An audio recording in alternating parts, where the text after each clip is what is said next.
magandang araw sa inyo mga kasaman here and abroad. Mga kasama, nandito ulit tayo sa gumagandang Manila Bay. At yun po, napaka-presko na at napakaganda. Dumadami yung isda, dumadami yung ibon. At nga po, sikat na sikat yung ating Manila Bay sands dyan, white sand beach, na ngayon isa nasa phase 1 gawa na. Masama, pero hindi po regarding actually sa Manila Bay redevelopment at rehabilitation yung ating vlog ngayon. Ito po ay regarding sa pinaka-iconic landmark dito po sa kahabaan ng Manila Bay. At siguro po kung alam mo na po ito, kung matagal ka na po rito sa Manila, bumabagtas ka sa Roxas Boulevard, alam mo itong building na to. Yung sinasabi ko po, ayan, ang Grand Boulevard Hotel. Sana po nakikita natin. Or dating Silahis Hotel, makasama. So ayan, medyo malakas na po talagang hangin kaya tayo naka-hood at medyo maaraw. So masama, ito po ikinomento ng dating subscriber natin. Sana i-cover natin yung history ng hotel na yan. At kahit po meron po tayong nakandang bits of info regarding dyan sa Grand Boulevard Hotel na tila inabandona or napabayaan mga kasama. So medyo masalimuot po sa regarding dun sa info na nabasa natin. Kaya ito, samahan niyo po ako.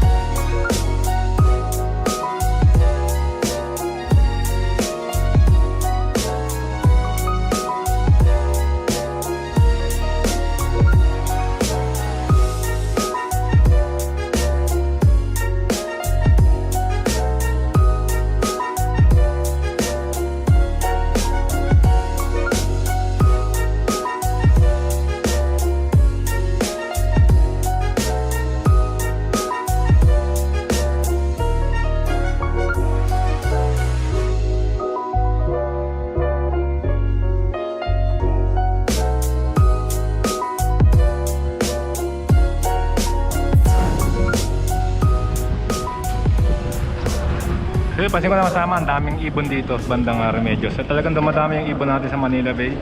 Yan pa rin po yung Remedios pumping station. Ayun, ang daming ibon.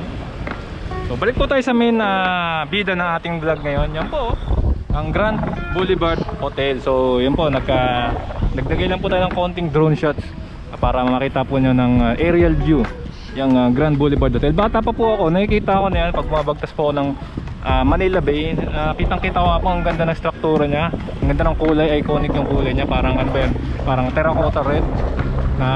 Naiiba po yung kulay niya kasi kadalasan po ng building dito sa Manila Bay parang puti lang, tas konting ibang kulay. Pero siya po iba. Parang yun, parang red, parang terracotta red. Or ano po bang kulay niyan mga kasama. Dito po banda sa Rasolayman, Remedios mga kasama. Yan po ang Rasolayman Park at Malate Church. At nga po, sa gilid lang yan ng Aristocrat Restaurant, yung pinaka-original. So ito po, magbabasa po ako ng konting info. Ito po ay nabasa ko sa isang pahayagan ng... Ito po ay nabasa ko sa isang artikulo sa Esquire Philippines Magazine sa FB, sa Facebook po. Ito po yan nilathala ng August 10, 2020. At ang title po ng ito is Here's the Story of Silahis Grand Boulevard Hotel and Why It Hasn't Been Torn Down. So yun po yung title, ililink down below ko po sa description yung title ng artikulo para kahit po kayo mismo is babasahin nyo po. Pero ako po, babasahin ko po sa inyo yung hanggat maaari yung kabuuan ng mismo artikulo na yan mga kasama. Sabi po rito, anyone who has ever passed through Roxas Boulevard must have seen that massive building in Manila's Malate district. It still bears the sign of Grand Boulevard Hotel, but those of a certain age remember it as Silahis Hotel. The building has been abandoned for years, which has led many to wonder why it hasn't been demolished yet, so the area could be used for something more productive and aesthetically pleasing. Ito po ang sagot. The short answer is that the property has been tied up on litigation for years. But if you want to understand why that building has been slowly rotting away, you first need to understand its history. So ito na po yung parang pinaka-history niya. So sabi ko sa inyo mga kasama, medyo masalimuot po ito regarding this artikulo na nabasa natin yung nangyari dyan. History of Silahis Hotel. The Silahis Hotel was built during the so-called hotel rush in the mid-1970s. The Philippines was hosting the annual meeting of the International Monetary Fund and the World Bank in 1976. It was a huge deal for the country at that time, And so the government under then President Ferdinand Marcos fast-tracked the construction of several hotels that would fill the need for the influx of international attendees for the major financial event. So parang ito po pala binakapan din ng national government ng panahon ni President Marcos. Kasi nga po nagkaroon ng influx ng tourist dito. At yun nga po, annual meeting din ng monetary fund dito sa Maynila. So talagang naka-spotlight po yung ating bansa. So malaking bagay po madagdagan yung mga deluxe hotels na yan, mga katulad na yan sa Grand Boulevard na napakagandang hotel mga kasama. Hotel boom pala ito nung pinatayo. So yan, over a dozen hotels were built during this period, including the Century Park Sheraton, the Manila Mandarin, later called the Mandarin Oriental, the Philippine Village Hotel, the Manila Midtown Ramada, the Peninsula Manila, the Philippine Plaza, now Sofitel, and the Silahis Hotel. Yan, Silahis Hotel. Designed by the famed architect Lord Calma and located just off Rasolaypan Park near the Malati Church, the Silahis Hotel was a 21-story building with 600 rooms and had spectacular views of Manila Bay.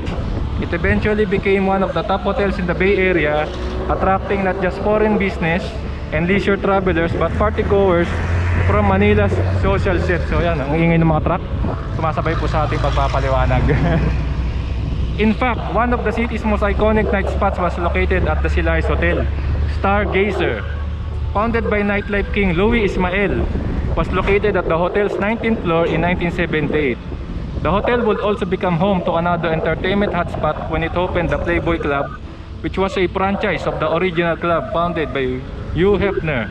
The club closed down in 1991. So yun, Hugh Hefner yung founder po ng Playboy, yung maong Hugh Hefner.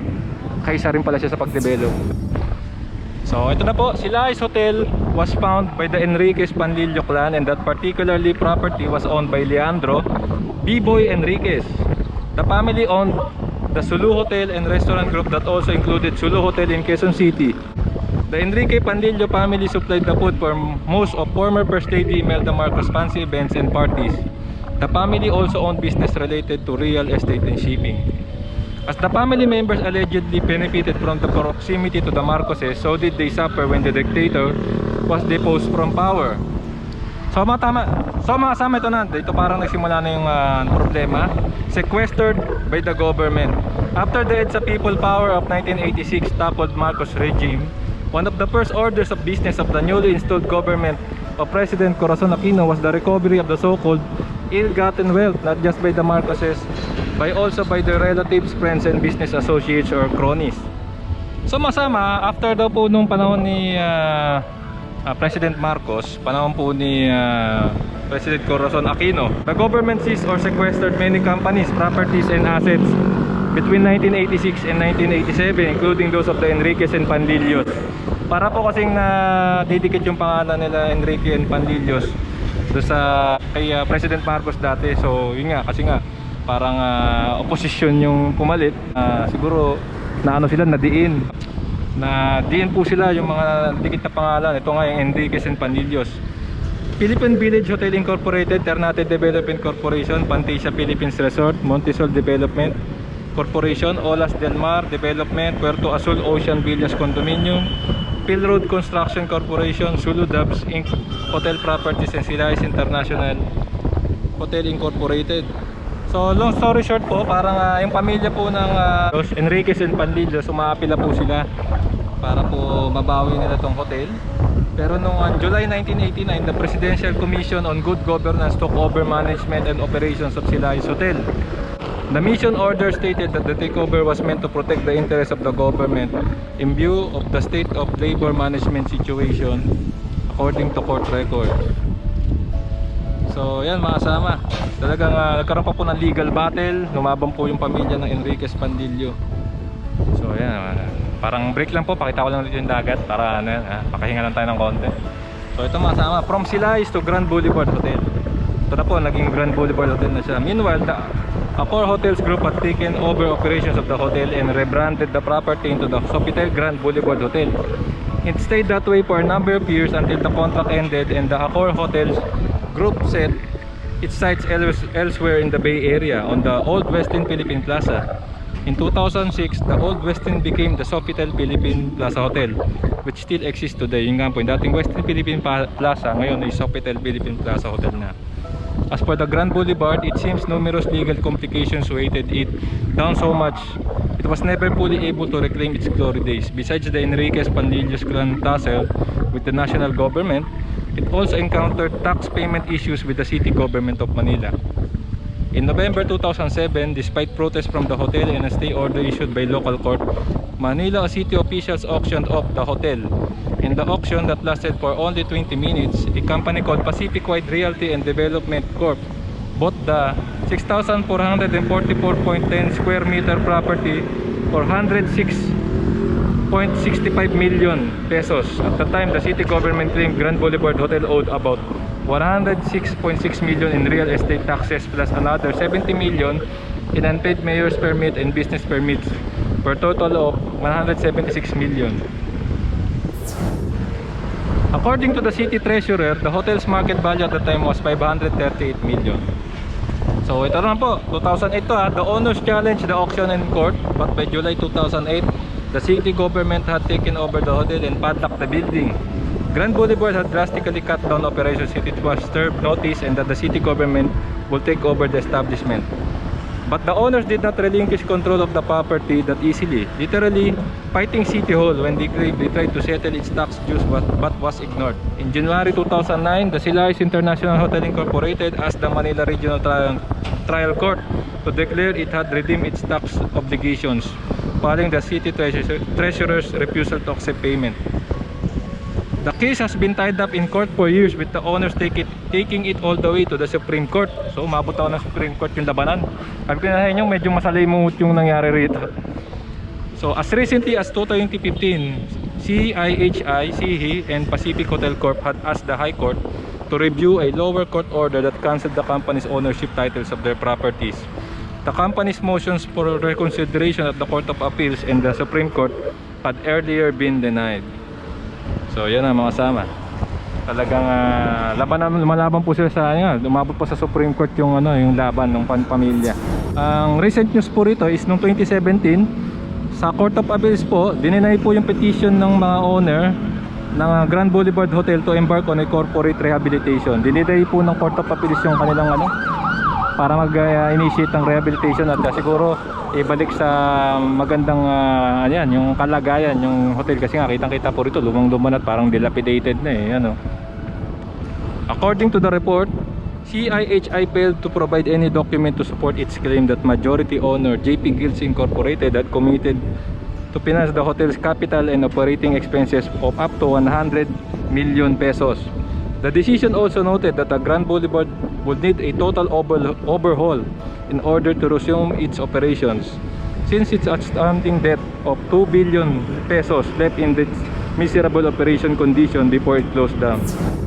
We can only assume that there are active cases in court related to the Grand Boulevard Hotel property, and unless these are settled with finality, we're probably going to be seeing that massive building along Roxas Boulevard for years to come.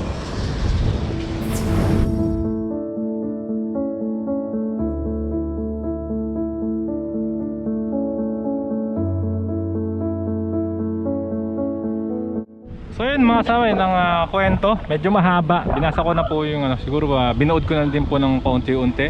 Pero kung gusto niyo pong mabasa yung buong artikulo, lalagay ko po sa description down below yung link para try nyo rin pong basahin kung anong masasabi nyo. Nagsimula po nung Marcos era yung mga pangyayari, and then yun, lumabot pa noong 90s, nagkaroon ng demanda, nagkaroon ng petisyon, at nagkaroon ng apela, and then yun nga po ang nangyari ngayon. 2017 po yung nakalagay dun sa article na latest update is dinenay po ng Court of Appeals yung apela ng pamilya para magsagawa ng rehabilitation dyan sa building. So sa magpasangga hanggang ngayon po is parang nagkakaroon pa rin po ng negosasyon dyan, or nag-aabang po ng mga susunod na mangyayari dyan sa Grand Boulevard Hotel. At yun nga po, hanggat di po naayos, asahan daw po na mananatili yung ganyang estado ng Grand Boulevard Hotel dito sa kahabaan ng Manila Bay.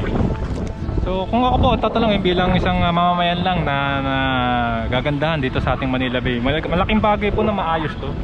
yung Grand Boulevard Hotel. Ito po para po sa akin magandang maayos at nga po napaka-iconic at napaka-strategic ng lugar ng Grand Boulevard Hotel. Isipin nyo, kitang-kita yung Manila Bay. At dito lang siya sa Remedios Circle. Ayun o, ang Rasolayman Park.